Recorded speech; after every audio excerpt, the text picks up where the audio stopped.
में हम बात करेंगे कि एलिमेंट्री पार्टिकल्स की इंट्रिंसिक प्रॉपर्टी कॉल्ड स्पिन को कैसे समझा गया। ये स्टोरी शुरू हुई जब नील बोहर ने प्रेजेंट किया मॉडल ऑफ एटॉमिक स्ट्रक्चर। अपने मॉडल में उसने बताया कि प्लैनेटरी ऑब्जेक्ट स्टार के अराउंड जैसे रिवॉल्व करते हैं वैसे ही इलेक्ट्रॉन रिवॉल्व करते हैं अराउंड द न्यूक्लियस। उसने ये भी माना कि इन ऑर्बिट्स की रेडियस क्वांटाइज्ड है as n square a naught, जहाँ पे n is non-zero integer called principal quantum number and a naught is Bohr radius. अब 3 साल बाद सोमरफील्ड और डिबाय ने इंडिपेंडेंटली दो और क्वांटम नंबर्स को इंट्रोड्यूस किया, L एंड M, जहाँ पे L डिटरमाइन करता है कि ऑर्बिट्स की शेप क्या होगी और ऑर्बिटल एंगुलर मोमेंटम कितनी होगी। Now, angular momentum is a vector quantity. There can be infinite directions and hence infinite projections along z direction. But this is not the case. It was observed that only certain directions are allowed. और इसीलिए we say angular momentum is quantized. This was the phenomena of space quantization. Spin तक पहुंचने के लिए जो दूसरा phenomena important था that was spectroscopy. Electron photon absorb करते हैं and they move from low energy orbit to high energy orbit. When they come back to ground state they release energy in the form of photon of energy h nu, which is actually the difference between these two energy levels involved. The study of this process is spectroscopy.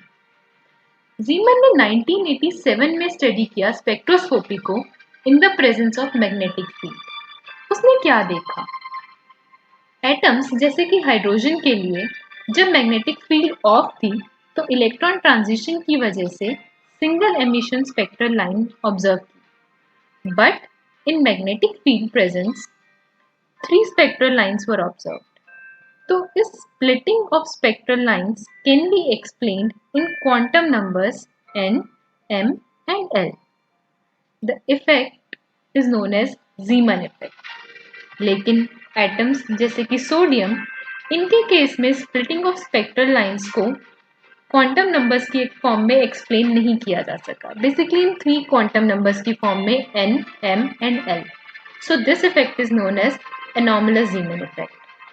Anomalous Zeeman effect की 3 decades तक किसी के पास कोई explanation नहीं थी। Then 1925 में chronic ने कहा कि ऑर्बिटल एंगुलर मोमेंटम के साथ साथ इलेक्ट्रॉन के पास एक एडिशनल मोमेंटम है, जिसका रीजन है electron spinning about its own axis.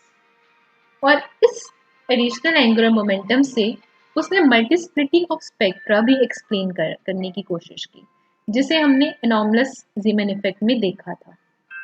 उसने ये आइडिया पॉली को बताया, but poly was not impressed. उन्हें लगा कि इस मॉडल से हम स्पेक्ट्रा का हर फीचर एक्सप्लेन नहीं कर सकते। बस क्रॉनिक ने ये आइडिया ड्रॉप कर दिया और ये थ्योरी फिर किसी के साथ शेयर नहीं की। फिर 6 महीने बाद उन ब्लैक एंड गोल्डस्मिथ ने कुछ इसी तरह से सोचा और बिना पॉली से डिस्कस किए ये स्पिनिंग इलेक्ट्रॉन का आइडिया नेचर में पब्लिश कर दिया। उसी टाइम के अराउंड स्टर्न एंड ने एक एक्सपेरिमेंट प्लान किया जिसने इवेंचुअली इस थ्योरी को सपोर्ट किया। अब उस एक्सपेरिमेंट का बेसिस था theory of force on dipole in इनहोमोजेनस magnetic field. एक बार देखते हैं कि इस थ्योरी में है क्या। अगर आप एक मैग्नेटिक डायपोल को नॉन यूनिफॉर्म मैग्नेटिक फील्ड में रखोगे तो क्या होगा? See, force is negative gradient of potential energy. Potential energy of dipole in magnetic field is dot product of mu and H, where mu is magnetic dipole moment and H is applied field. H is non uniform, so let's say कि it has gradient in positive z direction, that is del h by del z। और आपका force का expression कुछ इस तरह से आ जाएगा। Now electron has negative charge, तो अगर आपकी electron spin parallel to z direction है, force will be in downward direction, और अगर एंटी पैरेलल है तो it will be in upward direction. देखो स्टर्न एंड गैलेक ने ये कैसे प्रूव किया। Their source consisted of silver atoms. अब silver has 47 electrons, जिसमें से 46 electrons are paired, so they cancel each other angular momentum. A 47th electron is outermost electron in 5s orbital और उसकी orbital angular momentum है 0. अब हमारा पूरा concentration था इस एक इलेक्ट्रॉन पे। ऑर्बिटल एंगुलर मोमेंटम 0 है एंड अगर इसके पास स्पिन एंगुलर मोमेंटम भी नहीं है तो फोर्स 0 है and when you place it in magnetic field there should be no deflection. Now let's consider case 2. Let's say कि it has spin. It behaves as classical dipole moment. So m is not quantized and it can have all possible values of orientation of electron movement.